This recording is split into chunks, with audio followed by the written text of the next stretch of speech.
Shalom, selamat pagi anak-anakku yang terkasih. Bagaimana kabarnya hari ini? Puji Tuhan, luar biasa Mr. Jefta dan Miss Evi.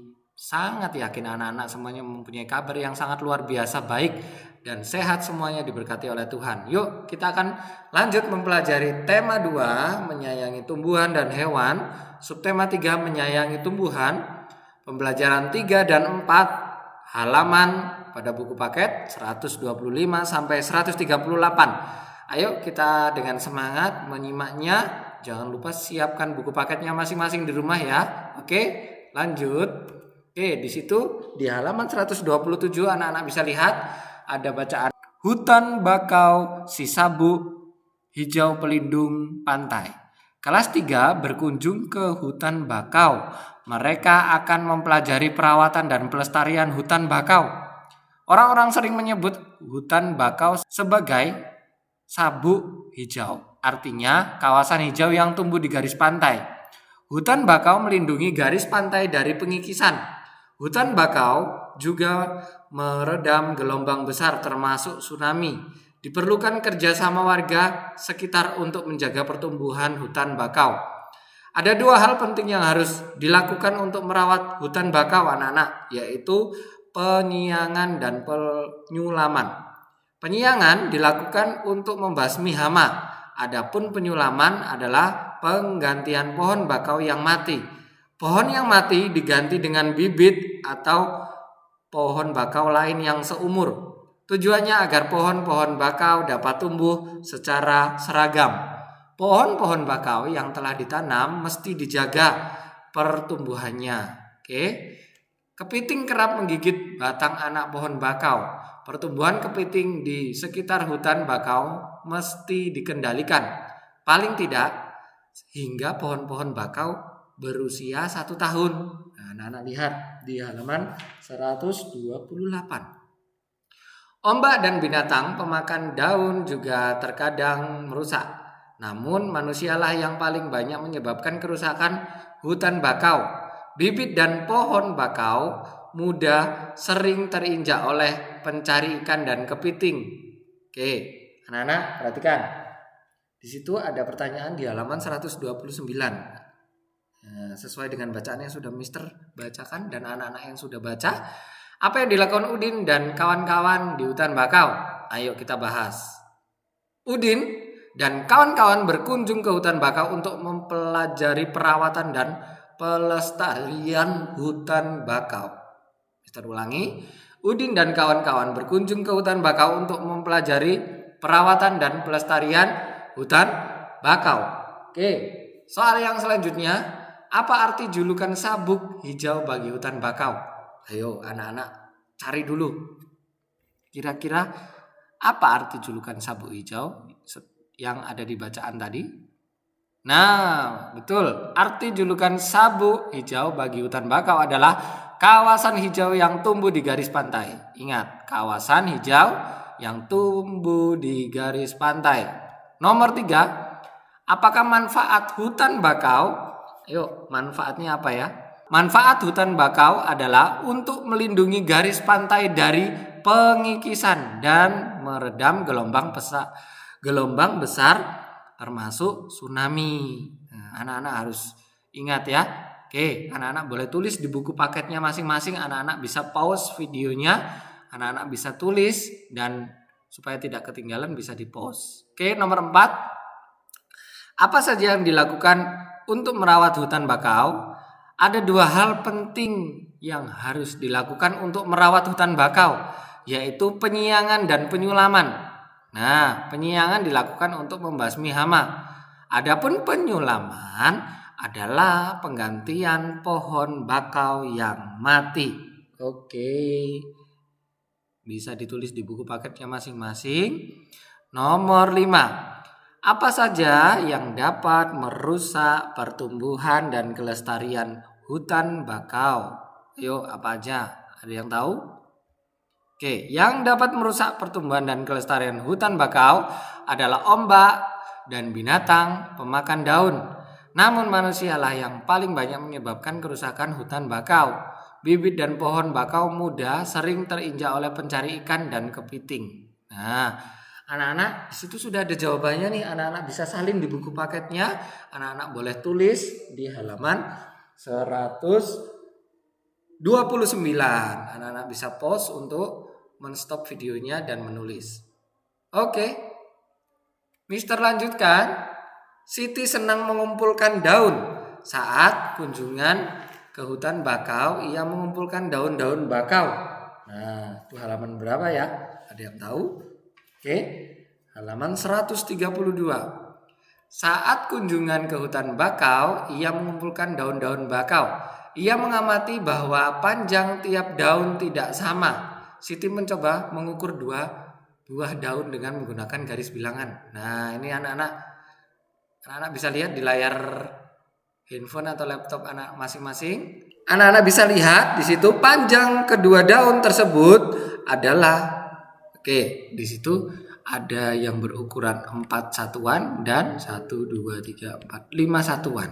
Ya, berarti panjang kedua daun tersebut yaitu 4 ditambah 5 sama dengan 9. Pada angka 9 dia menempati garis bilangan. Oke, buatlah garis bilangan untuk menyelesaikan penjumlahan di bawah ini.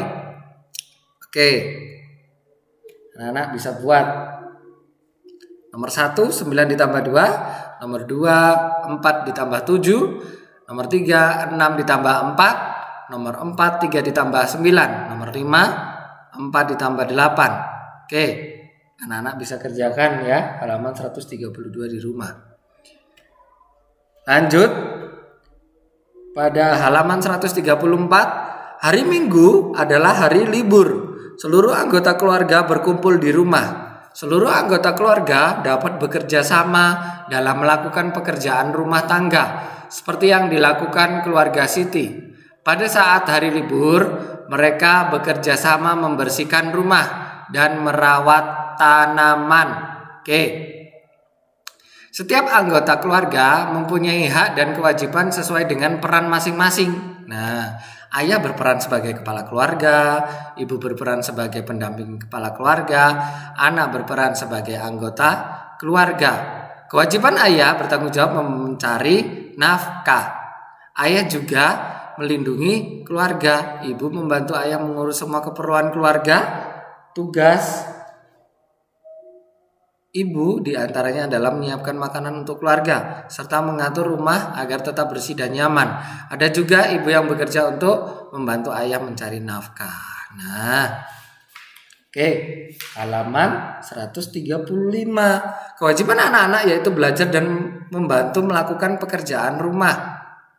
Tugas yang dapat dilakukan anak-anak yaitu merapikan mainan setelah digunakan. Anak-anak dapat juga membantu hal lainnya, seperti menyapu, mengepel, menyiram tanaman atau merawat tanaman. Ya, perhatikan. Selain memiliki kewajiban, seluruh anggota keluarga juga memiliki hak.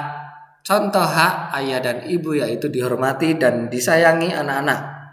Anak-anak juga memiliki hak untuk disayangi orang tuanya dan dicukupi semua kebutuhannya.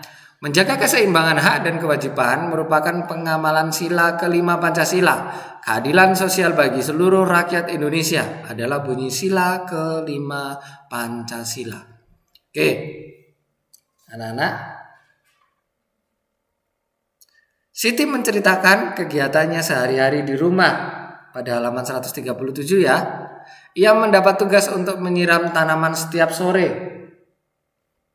Biasanya Siti menyiram tanaman setelah menyapu dan mengepel lantai. Apa yang menjadi tugasmu sehari-hari di rumah? Bagaimana perasaanmu saat melakukan tugas? Siti dan teman-temannya akan melakukan kegiatan wawancara nih. Mereka akan mewawancarai orang di sekitar sekolah tentang cara perawatan tanaman. Sebelum melakukan kegiatan wawancara, mereka belajar membuat pertanyaan wawancara. Siti akan membuat daftar tentang cara merawat tanaman. Kita bantu Siti untuk membuat daftar pertanyaan dalam wawancara ya. Yuk, kita bantu. 1. Wawancara merupakan kegiatan tanya jawab yang dilakukan untuk memperoleh informasi secara rinci tentang suatu hal atau peristiwa. 2. Pewawancara adalah orang yang mewawancarai. 3. 3. Narasumber orang yang diwawancarai. Ya, jangan lupa narasumber itu orang yang diwawancarai. 3. Sebelum melakukan wawancara, beberapa hal harus diperhatikan antara lain. Oke, anak-anak bisa perhatikan. Tentukan topik wawancara terlebih dahulu. Nah, anak-anak bisa pahami ya. Kedua, topik wawancara ditentukan berdasarkan hal atau peristiwa yang ingin kamu ketahui. Lanjut. Tujuan wawancara bertujuan untuk memfokuskan pertanyaan yang akan diajukan. Selanjutnya, setelah menentukan topik, buatlah daftar pertanyaan yang akan kamu ajukan saat wawancara. Nah, pertanyaan wawancara yang diajukan saat wawancara bertujuan, ini tujuannya untuk menggali informasi secara rinci tentang suatu hal atau peristiwa. Tentang pertanyaan wawancara dibuat seperti pertanyaan pada umumnya, yaitu menggunakan kalimat tanya. Perhatikan fungsi penggunaan kata tanya berikut. Apa berfungsi untuk menanyakan hal atau peristiwa yang terjadi. Kata apa dapat digunakan untuk mengawali wawancara, yaitu menanyakan yang bersifat umum. Misalnya, topik cara merawat bunga melati. Contoh pertanyaan, apa tanaman yang Bapak tanam? Nah, gitu. Yang ketiga, berapa fungsi untuk menanyakan jumlah. Nah, kata berapa ya? Kata awal pertanyaan berapa. Contoh pertanyaannya, berapa banyak tanaman yang Bapak tanam?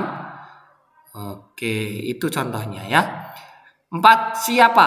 Nah, kata siapa ini berfungsi untuk menanyakan pelaku atau orang yang terlibat dalam peristiwa. Contoh pertanyaan, siapa yang bertugas menyiram tanaman Bapak? Nah, siapa yang bertugas menyiram tanaman Bapak? Itu ya. Itu menunjukkan siapa. Berarti ada seseorang di baliknya. Oke, nomor 5, di mana berfungsi untuk menanyakan tempat kejadian atau peristiwa. Contoh pertanyaannya, di mana Bapak membeli pupuk tanaman? Nah, di mana ya? Itu adalah contoh pertanyaan dengan awalan di mana. Oke, 6, kapan? Nah, kapan berfungsi untuk menanyakan waktu kejadian peristiwa. Contoh pertanyaan, kapan Bapak memberikan pupuk? Nah, tadi siang, besok pagi. Misalnya gitu ya. Dia bertanya dengan awalan kapan. 7, mengapa berfungsi untuk menanyakan sebab terjadi peristiwa. Sebab terjadinya peristiwa. Contoh pertanyaan, mengapa gulma atau rumput liar harus dibersihkan secara teratur? Oke, itu ya contoh pertanyaannya. 8, bagaimana berfungsi untuk menanyakan keadaan atau proses terjadinya peristiwa. Contoh pertanyaan, bagaimana cara Bapak memberi pupuk tumbuhan ini? Nah, itu ya, begitu ya. Oke. Sudah sampai di sini pembelajaran kita. Tugas yang harus anak-anak kerjakan, bahasa Indonesia mengerjakan halaman 138. Matematika mengerjakan halaman 132. PPKN mengerjakan halaman 136. Oke. Sudah jelas? Oke, halaman 138 itu berarti bahasa Indonesia ya. Yang ada 5 soal itu. Anak-anak kerjakan langsung di buku paket. Halaman 132 matematika ya. Anak-anak langsung kerjakan di buku paket. PPKN nomor 3 halaman 136. Oke. Mister rasa gampang ya. Asal anak-anak bisa belajar dengan baik, tekun, anak-anak bisa mengerjakannya dengan baik. Oke. Sampai di sini pembelajaran kita, tetap semangat belajar. Terima kasih dan Tuhan Yesus memberkati.